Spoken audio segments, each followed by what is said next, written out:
So I just came back in from outside walking the dog, and my glasses are fogged up, and I can't see. Can't see with them, can't see without them. But I was thinking this morning as I was walking her that one of the things I have to watch out for, particularly this time of year, is ticks. And because she's white, it's really easy to see them, and it's not unusual for me to take 4 or 5 of them off every time I take her out, especially if we get near the higher grass. Well, I thought about that in relationship to spiritually, what we go through. In 1 Peter 5:8, it says, "Stay alert and watch out, well, for the enemy, the devil. He prowls around like a roaring lion, looking for someone to devour." That's the reality of life, and it reminded me of the ticks because, well, ticks are looking for some host to latch onto and to grab a hold of. And the thing is that we don't always see it. I was thinking about my dog. Because she's white, I'm very able to see the ticks, even the real tiny ones. And I can get them, pick them off, and move right along. But if she were dark colored, I wouldn't know they were even there.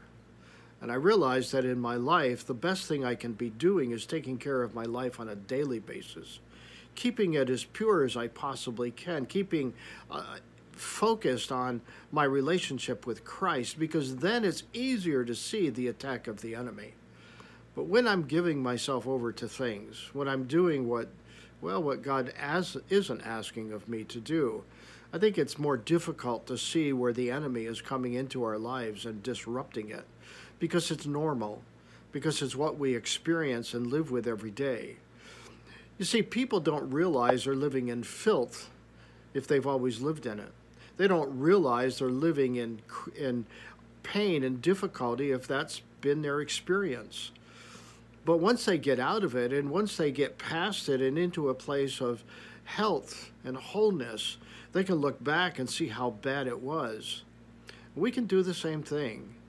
And I'm thinking that as we go through our day today, we need to be looking and asking the Lord, am I allowing the enemy to get into my life in areas that I am not aware of because it's normal, because it's what I've lived and it's what my experience is?